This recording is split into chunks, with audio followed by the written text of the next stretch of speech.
अरे भाई, इतनी कड़कती धूप में चलते चलते मैं तो परेशान हो गया हूँ।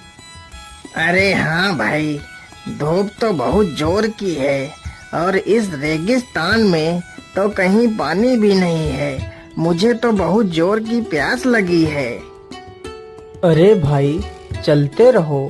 हो सकता है हमें कहीं ना कहीं पानी पीने को मिल ही जाए। उन तीनों को चलते चलते शाम हो जाती है।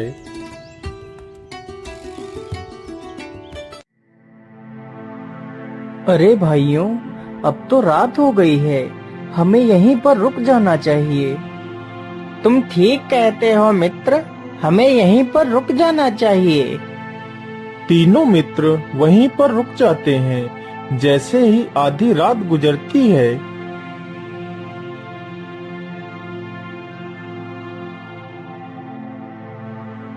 अरे मित्र, उधर तो देखो, वहाँ पर कोई वस्तु चमक रही है। चलो चलकर देखते हैं। अरे हाँ हाँ, मुझे लगता है या तो कोई चमकदार वस्तु ही है। चलो चलकर देखते हैं। नहीं मित्र, हमें इतनी रात्रि में यहाँ से कहीं नहीं जाना चाहिए। हम सुबह होते ही यह देख लेंगे कि वह चमकदार वस्तु क्या थी। अरे मित्र, तुम इतना डर क्यों रहे हो? हम तो तीन हैं, तो हमें डरने की आवश्यकता नहीं है। चलो हम लोग चलकर देखते हैं। फिर वह तीनों उस चमकदार वस्तु की तरफ चल देते हैं। अरे मित्र, यह तो कोई चमकदार आईना लग रहा है। अरे ये क्या? ये तो एक सोने का सिक्का है।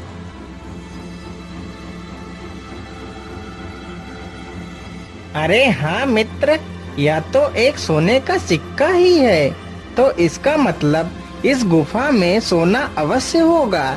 चलो मित्र, हम लोग इस गुफा के अंदर चलते हैं। नहीं मित्र, इस समय हमारा इस गुफा में जाना ठीक नहीं होगा। हम सुबह जाएंगे इस गुफा में। अगर तुम चाहो तो यह सिक्का तुम रख सकते हो। तेज प्रताप उन दोनों को अंदर जाने से रोकता है, लेकिन वह दोनों बहुत ही लालची थे। फिर वह तीनों वापस लौट आते हैं।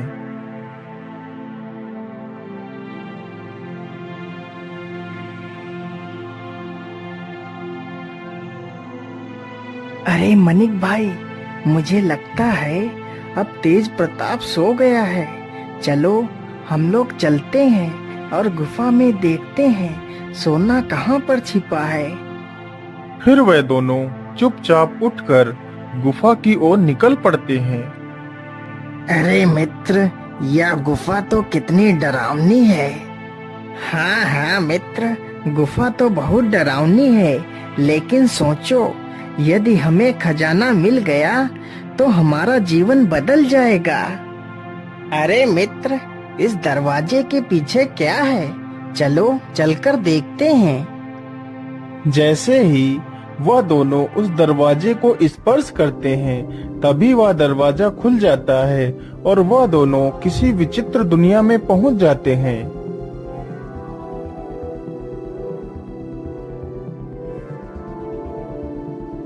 कौन हो तुम दोनों? कहीं तुम दोनों पृथ्वी लोक से तो नहीं आए हो? हाँ हाँ, हम लोग पृथ्वी लोक से ही आए हैं। लेकिन तुम लोग कौन हो और ये कौन सी दुनिया है? हम दोनों इस राज्य के सैनिक हैं। चलो हमारे महाराज के पास चलो। अरे मित्र, हम ये किस मुसीबत में फंस गए हैं? हमने अपने मित्र की बात ना मानकर बहुत बड़ी भूल कर दी है। अब पता नहीं हमारा क्या होगा।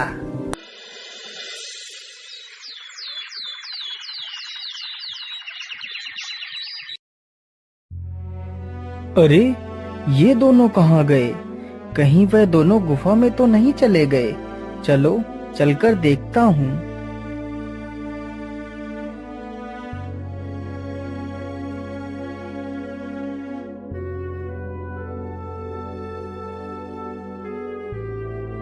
अरे ये क्या? ये दरवाजा कैसा? इस पर तो कुछ लिखा भी है, लेकिन यह तो किसी दूसरी भाषा में लिखा हुआ लगता है। अरे, ये क्या लिखा हो सकता है? ये दरवाजा एक विचित्र दुनिया में ले जाएगा। यदि आपने राजा की मांग पूरी की, तो राजा आपको धन धान्य से भर देगा। अरे, आखिर उस राजा की मांग क्या हो सकती है? चलो चलकर देखता हूँ, कहीं मेरे दोनों मित्र उसी राजा के पास तो नहीं फंसे हुए हैं।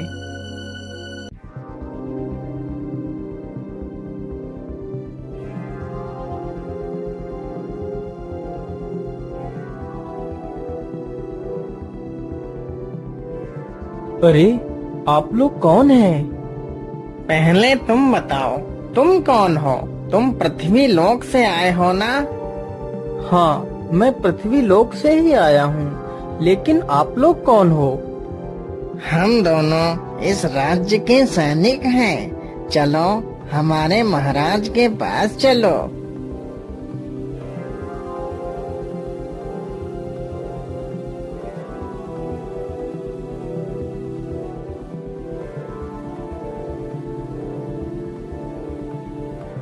कौन हो तुम और यहाँ क्यों आए हो? महाराज, मैं एक व्यापारी हूँ। मैं अपने 2 मित्रों के साथ यहाँ से गुजर रहा था, तभी मेरे 2 मित्र आपकी इस विचित्र दुनिया में आ गए हैं। मैं उन्हें ही ढूंढने के लिए आया हूँ महाराज। हाँ हाँ, तुम्हारे दोनों मित्र हमारे पास बंदी हैं, लेकिन वह दोनों दिल के बहुत ही दुष्ट तथा लालची हैं। यहाँ तुम आ तो अपनी मर्जी से सकते हो, लेकिन अपनी मर्जी से जा नहीं सकते। जब तक तुम लोग मुझे इस श्राप से मुक्त नहीं कराओगे, तब तक यहाँ से कोई नहीं जा सकता। लेकिन महाराज, आपको ये श्राप किसने दिया था? ये श्राप मुझे एक ऋषि ने दिया था। यह बात उन दिनों की है जब मैं एक बहुत ही क्रूर तथा घमंडी किस्म का राजा था। लेकिन महाराज, हम कहाँ जाएंगे?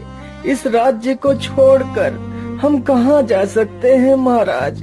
दया करो महाराज। इस बार सूखा पड़ने की वजह से कोई भी फसल नहीं हुई है महाराज, तो हम आपको कर कहाँ से दे महाराज? दया करो महाराज। तुम जैसे निकम्मों के लिए हमारे दिल में कोई दया नहीं है।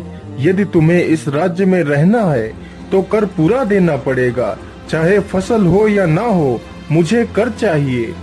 एक दिन की बात है, राजा अपने बगीचे में टहल रहा था।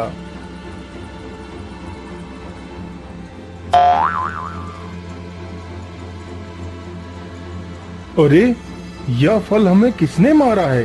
किसकी इतनी हिम्मत हो गई कि वह मुझे यह जूठा फल फेंक कर मारे? अच्छा, तो तू एक उद्दंड बंदर है। तेरी इतनी हिम्मत, रुक, अभी तुझे मजा चखाता हूँ। राजा अपने धनुष से उस बंदर के ऊपर वार करने लगता है, तो बंदर भागते भागते एक जंगल में एक वृक्ष पर चढ़ जाता है। उसी वृक्ष के नीचे एक साधु अपनी तपस्या में लीन था।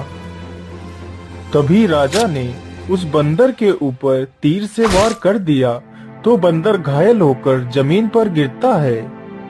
अरे, ये कैसा शोर है? यह तो कोई बंदर लगता है, लेकिन इसे तो किसी ने घायल कर दिया है। इसे मैंने ही घायल किया है, या मेरे बगीचे में घुसकर मुझे ही झूठे फल फेंक कर मार रहा था, इसलिए मैंने इस दुष्ट को मारा है। लेकिन राजन, यह तो एक जानवर है, और यह तो इस वानर का स्वभाव है। तुम्हें इसे नहीं मारना चाहिए था। तुमने इसे मारकर बहुत बड़ा पाप किया है। अच्छा, तो एक मामूली सा साधु हमें ज्ञान देगा क्या पाप है और क्या पुण्य है? चले जाओ साधु, नहीं तो तुम्हारा भी हाल इसी बंदर की तरह ही हो जाएगा। अरे मूर्ख राजा, तू तो बड़ा ही अहंकारी है। इस मासूम को मारकर तुझे इसका कोई आभास नहीं। मैं तुझे श्राप देता हूँ। जिस अहंकारी मुख से तू इतने कटु वचन बोल रहा है, तेरा यह मुंह वानर का हो जाएगा और तू और तेरा राजमहल एक विचित्र दुनिया में खो जाएंगे। क्षमा महात्मन, क्षमा, मुझे क्षमा कर दीजिए महात्मन, मुझसे बहुत बड़ी भूल हो गई। मैं अपने राजस्व में आकर बहुत अहंकारी और बहुत ही क्रूर हो गया था, परंतु मुझे माफ कर दीजिए, मेरी भूल का आभास हो चुका है। मुझे इस वानर वाले सिर से मुक्त कर दीजिए बाबा, अब मैं जीवन में कोई पाप नहीं करूँगा। हे अभिमानी राजा, मैं अपना श्राप वापस नहीं ले सकता, लेकिन जिस दिन कोई पृथ्वी लोक का नेक दिल इंसान तेरी इस विचित्र दुनिया में आकर तुझे स्पर्श करेगा तो तेरा ये श्राप टूट जाएगा और तू वापस अपने वास्तविक रूप में आ जाएगा। तब से लेकर आज तक हमारा ये राज्य इस गुफा में ही समाया हुआ है, लेकिन यदि तुम एक नेक दिल इंसान हो तो तुम्हारे स्पर्श करने से मैं वापस अपने वास्तविक रूप में आ जाऊंगा और अपने पृथ्वी लोक पर वापस लौट सकूंगा। यदि तुमने मुझे ठीक कर दिया तो मैं तुम्हें इतना धन दूंगा कि तुम्हारी 7 पुश्तें बैठकर खाएंगी। ठीक है महाराज, लेकिन मुझे आपके धन की कोई लालसा नहीं है। यदि मेरे स्पर्श से तुम्हारा भला हो सकता है तो मैं तुम्हें अवश्य इस श्राप से मुक्त करूंगा। फिर वह आदमी जैसे ही राजा को स्पर्श करता है, अरे ये क्या, ये तो चमत्कार ही हो गया, मैं तो अपने वास्तविक रूप में आ गया। हे नेक दिल इंसान, तुम्हारा लाख लाख धन्यवाद। फिर उस राजा का पूरा राजमहल वापस पृथ्वी लोक पर आ जाता है। फिर वह तीनों मित्र बहुत सारा धन लेकर वहां से वापस अपने राज्य की ओर लौट जाते हैं।